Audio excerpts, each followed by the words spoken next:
Bonjour à tous, aujourd'hui je vous propose de fabriquer ce maillet. Alors des maillets on en voit un petit peu partout sur YouTube, mais aujourd'hui je vous propose une version un petit peu différente de ce qu'on voit d'habitude.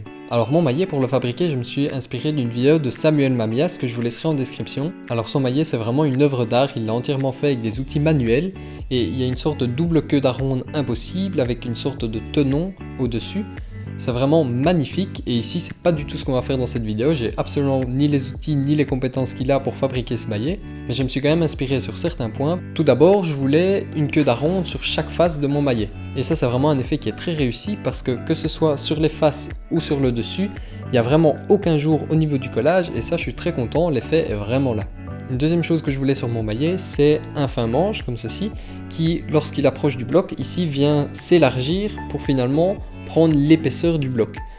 D'habitude, ce qu'on voit pour un maillet, c'est un fin manche comme ça qui continue jusqu'ici au-dessus et qui même parfois dépasse un petit peu du bloc. Alors qu'ici, on a vraiment ce fin manche qui vient et qui s'élargit comme ça pour retrouver l'épaisseur du bloc. Je trouve ça super beau. On a vraiment la finesse du manche et puis après quelque chose d'assez massif, d'assez solide au-dessus. Et voilà, je trouve le résultat vraiment très joli. Je vous propose de regarder comment j'ai fabriqué ça en vidéo. Alors c'est une réalisation que j'ai fait plus ou moins en 2 heures. Donc moi c'est une réalisation qui a été assez vite mais que j'ai pris beaucoup de plaisir à fabriquer.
Alors un dernier point qu'on peut ajouter maintenant en fin de vidéo, normalement un maillet, ici au niveau du bloc, on va essayer d'utiliser un bois très dense, très lourd et très dur pour avoir de l'inertie et puis aussi pour que le bois puisse encaisser tous des coups. Moi dans mon cas, comme certains l'ont peut-être remarqué, le bois ici que j'ai utilisé c'est un bois exotique mais que j'arrivais assez facilement à travailler, je savais facilement le découper, facilement le poncer. Et ça a été possible parce que le bois ici que j'ai utilisé, il n'est pas non plus extrêmement lourd et extrêmement dur. C'est techniquement pas l'idéal pour un maillet parce qu'il va peut-être plus vite prendre des coups, on verra bien dans le temps. Mais honnêtement ça fera quand même le travail, c'est quand même du bois exotique qui est assez dense. Voilà, donc encore une fois j'ai pris beaucoup de plaisir à faire cette vidéo, donc n'hésitez pas à me laisser un pouce bleu, ça me fait toujours vraiment très plaisir. N'hésitez pas à commenter la réalisation si vous avez des remarques ou si elle vous a tout simplement plu. Je vous dis à très vite dans un prochain projet et d'ici là bricolez bien, c'était Gauthier, salut!